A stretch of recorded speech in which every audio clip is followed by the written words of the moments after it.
اللہ نے تمہیں پیسے دیے ہیں, نئی گاڑی تم نے خریدی ہے, چھوٹے بچے کا جوتا کیوں باندھ دیا آگے تم نے؟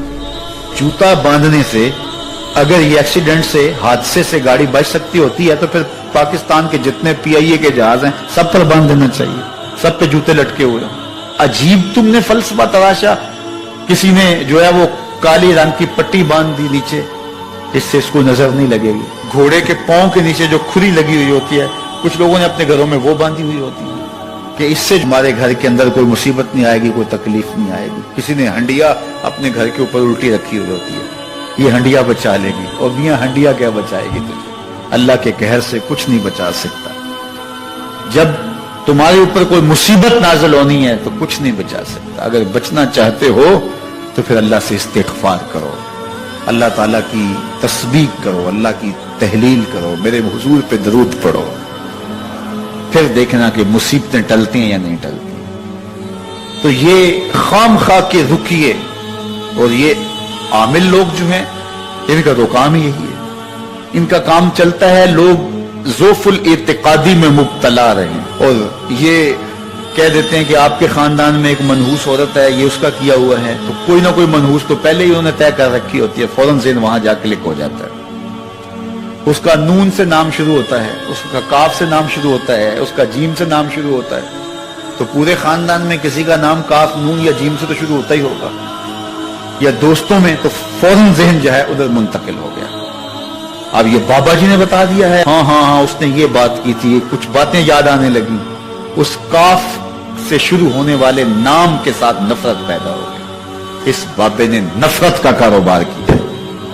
اس نے تو 100 روپے 200 روپے لے لیے, لیکن دو انسانوں کے اندر نفرت ڈال دی. اس کا گریبان کل قیامت کے دن پکڑا جائے گا. ان ملنگوں کے پاس, ان ذوف الاعتقادی کو پھیلانے والوں کے پاس کبھی نہ جاؤ. تمہیں مصیبت پڑی ہے, تمہیں لگ رہا ہے کہ شاید میرے اوپر جادو ہے, تو پڑھو نا سورہ بقرہ, جادو جڑ سے اکھڑ جائے گا. 40 دن اپنے گھر میں سورہ بقرہ پڑھو, برکت ہوگی. کہتے ہیں مولوی صاحب 40 دن تو نہیں پڑھی جا سکتی, 2.5 پارے, ہمیں کوئی تعویذ ہی کرتے ہیں. ہم شارٹ کٹ چاہتے ہیں نا, روزانہ صبح 2.5 پارے سورہ بقرہ پڑھے, یہ تو ہم سے نہیں پڑھی جائے گی. تو آپ کوئی تعویذ ہی لکھ دیں. کاروبار میں برکت نہیں, میں کہتا ہوں پڑھو نا سورہ واقعہ, 3 رکوع ہیں, برکت ہوگی. ہم کہتے ہیں ہمیں تعویذ ملنا چاہیے, بس وہ ہم گلے میں رکھ دیں, بٹوے میں رکھ لیں, پرس میں رکھ لیں, اور ہمارا کام ہو جائے, ہمیں کچھ بھی نہ پڑھنا پڑے, ہمیں وضو تک نہ کرنا پڑے, نماز نہ پڑھنی پڑے, اور برکت ہو جائے. ایسے برکت تو نہیں آتی. اس لیے چھوڑو ان کی جان, آؤ قرآن مجید پہ آؤ, آؤ سجدوں پہ آؤ, آؤ دعاؤں پہ آؤ. سحری کے وقت اس کی رحمتیں آواز دے رہی ہوتی ہیں, حل من مسترزقن, ہے کوئی رزق مانگنے والا, اور تم اس وقت سوئے ہوئے ہو, سارے دن ٹھوکریں کھاتے ہو. آؤ نا اس وقت جھولی پھیلا کے, ہاتھ پھیلا کے کہو مالک تو جھولیاں بھر دے. تو پھر دیکھنا میرا بیٹا سالم مشرکین کی قید میں ہے اور میں فاقوں کی حالت میں ہوں. تو فرمایا آل محمد کے پاس ایک سیر جو ہیں, بس اس کے علاوہ ہمارے پاس بھی کھانے کے لیے دنیاوی اسباب نہیں ہیں. کہا صبر کرو اور اللہ سے ڈرو, اور لا حول ولا قوت الا باللہ کثرت کے ساتھ پڑھو. یہ ایسا وظیفہ ہے, ایک حدیث پاک میں آتا ہے کہ یہ 99 بیماریوں کا علاج ہے. اس میں سب سے کم درجے کی بیماری ہم اور غم ہے. یہ دکھوں کا مداوع ہے, مشکلات کا علاج ہے, اور یہ وظیفہ میرے حضور نے بتایا. حضرت ابو ذر غفاری رضی اللہ تعالیٰ عنہ کو حضور نے 5 چیزیں بتائی تھی. ان میں سے 5ویں چیز یہ تھی کہ ابو ذر کثرت کے ساتھ لا حول ولا قوت الا باللہ پڑھا کرو. فرمایا عرش الہی کے نیچے ایک خاص خزانہ ہے, یہ وظیفہ وہاں سے آیا ہے. یہ زندگی میں معمول بنا لو, جب پھنس جاؤ, مشکلات میں آ جاؤ, تو لا حول ولا قوت الا باللہ پڑھو, اللہ راستے کھولے گا. تو حضور نے 3 چیزیں فرمائی, اللہ سے ڈرو, صبر کرو, اور کثرت کے ساتھ لا حول ولا قوت الا باللہ پڑھو. وہ فرماتے ہیں کہ میں یہ عمل شروع کیا, ابھی گھر میں بیٹھا ہی تھا کہ دروازے پہ دستک ہوئی, تو میں اٹھا کہ دروازہ کھولوں دیکھوں کہ کون ہے. تو دروازہ کھولا, دیکھا میرا بیٹا کھڑا ہے اور اس کے پیچھے 100 اونٹ کھڑے ہیں. تو میں نے کہا کہ تم اور یہ اونٹ؟ کہا مجھے موقع لگ گیا, میں ان کی قید سے بھاگ آیا. وَيَرْزُقْهُ مِنْ حَيْثُ لَا يَحْتَسِبُ، وہ تمہیں وہاں سے رزق دے گا جہاں سے تمہیں گمان بھی نہیں۔ اس کے ہو کے تو دیکھو، اللہ اکبر، اللہ کے ہو جاؤ تو پھر وہ تمہاری ضرورتوں کا کفیل ہو جائے۔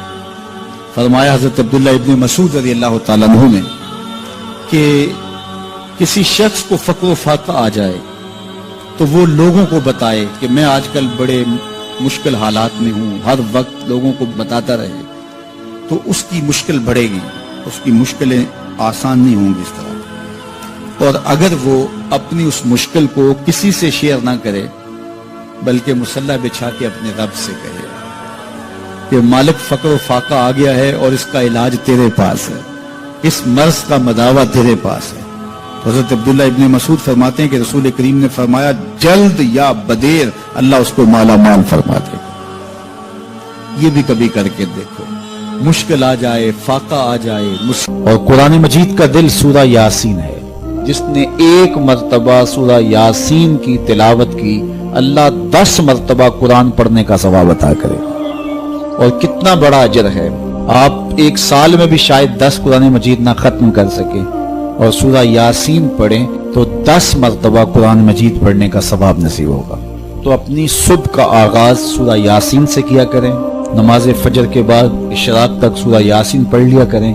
سورہ یاسین اگر آپ پڑھ کے اپنے دن کا آغاز کرتے ہیں آپ کا سارا دن خیر سے گزرے گا۔ اس دن اگر کاروبار کریں گے تو برکت ہوگی، اس دن بہت ساری بیماریوں سے، آفات و بلیات ارضیہ اور سماویہ سے بچے رہیں گے، لوگوں کے شر سے، حادثات سے محفوظ رہیں گے۔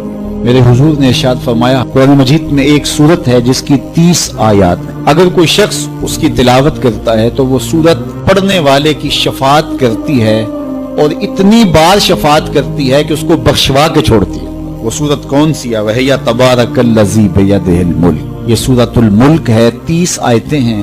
جو شخص اس کی تلاوت کرے یہ اتنی بار سفارش اللہ کی بارگاہ میں کرتی ہے کہ اپنے پڑھنے والے کو بخشوا کے چھوڑتی ہے۔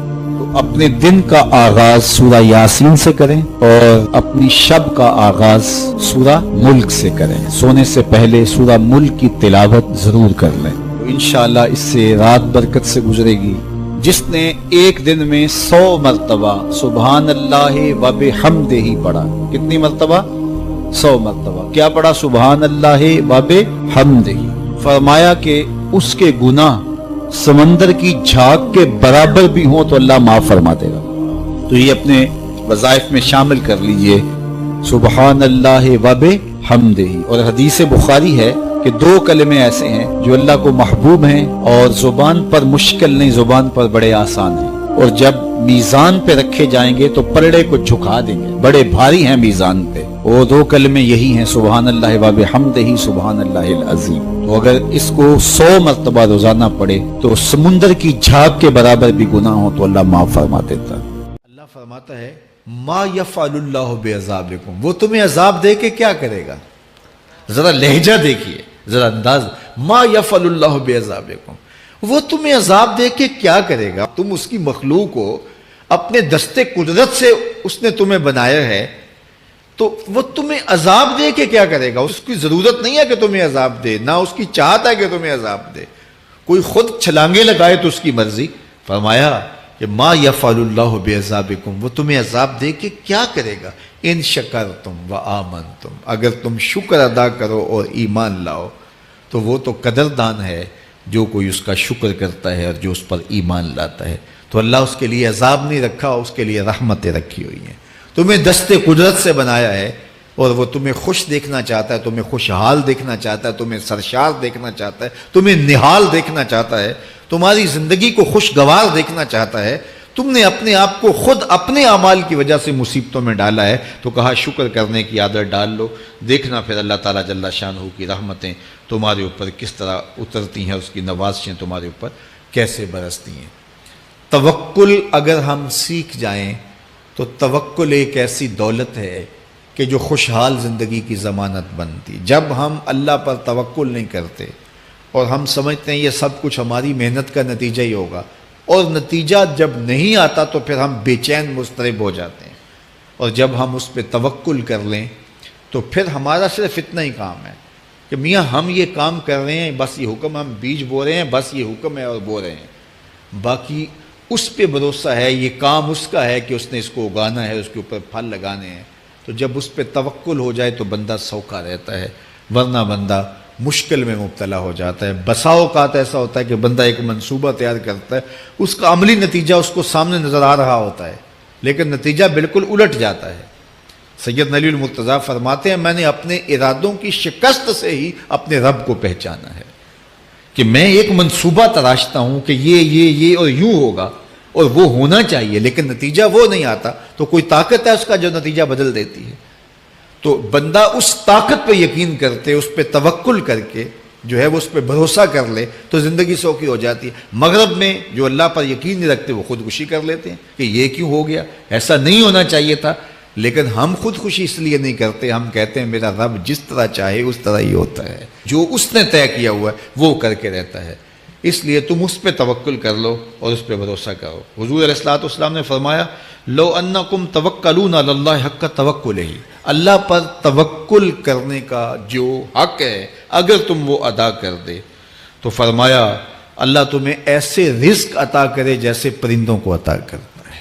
ہمارا تو کاروبار ہے، یہ فیکٹری ہے، یہ دکان ہے، یہ ہماری نوکری ہے، ہم نے یہاں سے کمائی کرنی ہے۔ پرندوں کا کوئی کاروبار نہیں ہوتا، کوئی نوکری نہیں ہوتی، کوئی ٹھیا، کوئی اڈا نہیں ہوتا جہاں جا کے انہوں نے رزق کے لیے کوئی آغاز کرنا ہوتا ہے، بلکہ حضور نے فرمایا تغدو خماسا وتروح بطانا، جب وہ صبح گھر سے نکلتے ہیں تو خالی پیٹ نکلتے ہیں اور انہیں کوئی اپنی منزل کا تعین نہیں ہوتا، جدھر خیال آیا اڑ گئے ادھر، لیکن کبھی ایسا نہیں ہوا کہ شام کو خالی پیٹ واپس آئے ہوں، کہا وہ پیٹ بھر کے آتے ہیں۔ باہو بولے بن توکل پنچھی اڑ دے، خرچ نہ پلے زیرا ہو، جب گھر سے اڑتے ہیں تو ان کے پلے نہ کوئی خرچ ہوتا ہے، نہ راس المال ہوتا ہے، نہ کوئی اوزار ہوتے ہیں، نہ کوئی ہتھیار ہوتے ہیں، کچھ بھی نہیں ہوتا، یوں ہی گھر سے نکلتے ہیں، کبھی بھی خالی پیٹ نہیں آئے۔